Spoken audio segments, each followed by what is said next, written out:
Hey, my name is Nate the Lawyer, and welcome to the channel. Today, we're going to talk about the territories of the United States. Generally, when you talk about the United States territories, people think you're talking about this, the 50 states. But there's a lot more to the United States, like these places. So today, we're going to talk about the U.S. territories and their many asterisks.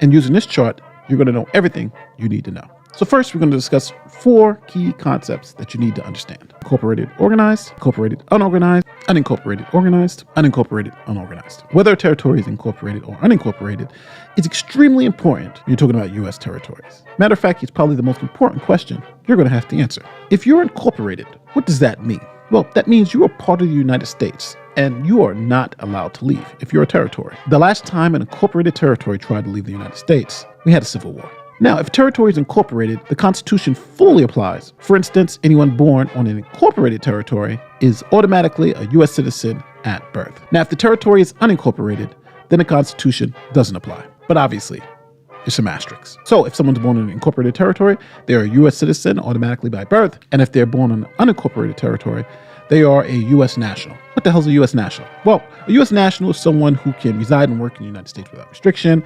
They're not allowed to vote in federal or state elections, and they're also not allowed jobs available for citizens only. And if they want to become citizens, they can apply for U.S. citizenship under the same rules as permanent U.S. residents. Other than that, there's honestly no difference. But this line between incorporated and unincorporated territories is the thing you must remember. Now that we understand the difference between incorporated and unincorporated territories, now we have to try to understand the difference between organized and unorganized territories. So when we say a territory is organized, that means Congress has approved its local government. And when you say a territory is unorganized, that means Congress hasn't approved its local government. So as you see on this chart, there are 4 ways that territories can be described: either organized and incorporated, unorganized and incorporated, unincorporated and organized, and unincorporated and unorganized. So let's start with territories that are incorporated. Are they the organized, incorporated territories in the United States? No. But the last one was the Kingdom of Hawaii. So incorporated means that the Constitution fully applies, and organized means they had a government approved by Congress. But the incorporation of the Kingdom of Hawaii is a little crazy, to say the least. See, the United States asked Hawaii, hey, you guys want to join the United States? And Hawaii said no. Then the United States sent military troops to Hawaii and helped overthrow the government.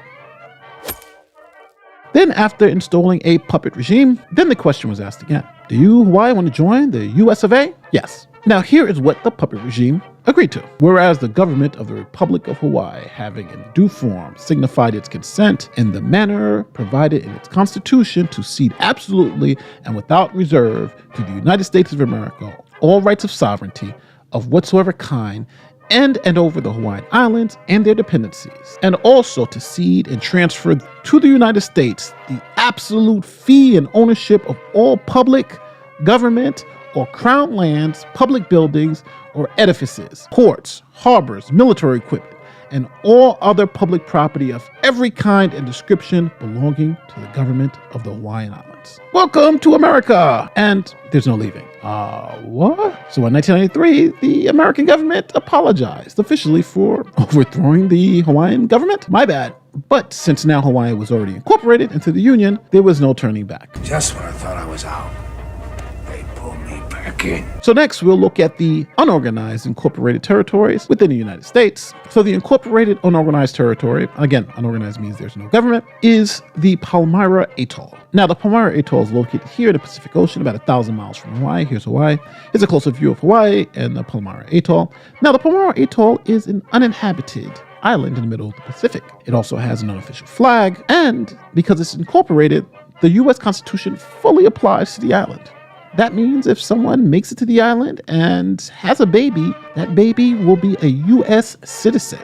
So the only incorporated territory in the United States today is the Palmyra Atoll. So now you've learned about the incorporated territories here in the United States. Now most of the fun begins because all of the other territories in the United States are all unincorporated. So let's start with the unincorporated organized territories of the United States, which there are 4. 2 in the Caribbean and 2 in the Pacific. So we'll start with the Caribbean. Puerto Rico, an unincorporated organized territory of the United States with 3 million American citizens. Puerto Rico became a territory in 1899 after the Spanish-American War, and Puerto Rican citizens became U.S. citizens in 1917. The next is the U.S. Virgin Islands with a population of 105,000. The Virgin Islands became a territory of the United States in 1917, and their citizens gained U.S. citizenship in 1927. And for good measure, they're next door neighbors. So now we move to the Pacific. So in the Pacific, we have both Guam and the Northern Mariana Islands. So first, let's talk about Guam. Guam is an unincorporated organized territory of the United States. Now, Guam, with its roughly 170,000 citizens, became a U.S. territory after the Spanish-American War in 1899, and their citizens got full citizenship in 1950. Now, the last territory in this category is the Northern Mariana Islands. The Northern Mariana Islands has a population of 51,000 citizens. It became a U.S. territory in 1978, and its citizens became U.S. citizens in 1986. Now, each one of these territories are organized because Congress approved its local governments. They're also unincorporated, means the U.S. Constitution does not fully apply. If Puerto Rico, for instance, wants independence, then the United States would say, good luck with independence. Now, this is different when it comes to incorporated territories like Texas, where if they say they want independence, the United States is going to say, get ready for war.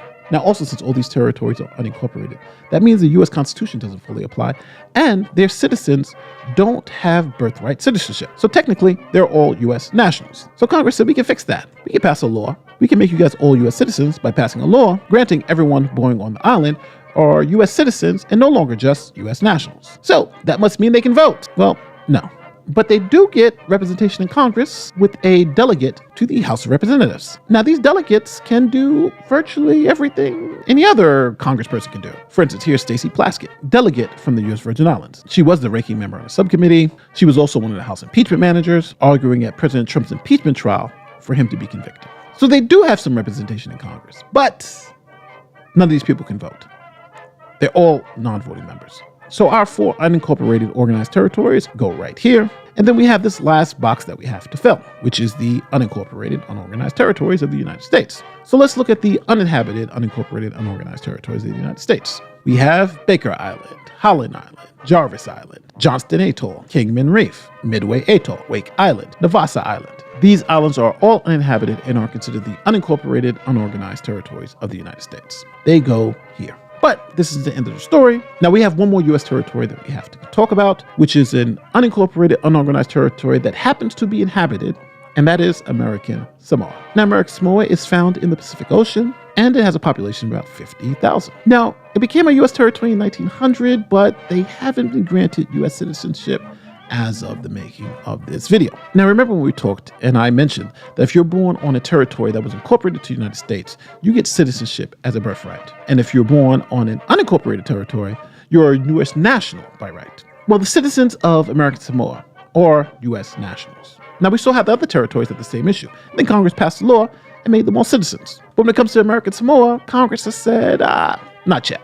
You would think the country of Samoa would be in the organized territory, especially with their 50,000 people, their functioning government. But Congress has not approved its government as of yet, so they are considered unorganized. So the people living there are strictly U.S. nationals, and their passports has an asterisk to let everyone know that they are not U.S. citizens. Now, they get one representative that is in the Congress, just like the other territories, but that representative, obviously, does not vote. So American Samoa is placed here in our unincorporated, unorganized category. And now you know the difference between incorporated versus unincorporated territories, organized and unorganized territories. And now you have a complete picture. When you see a map of this United States, understand that it also should include this. See you next time.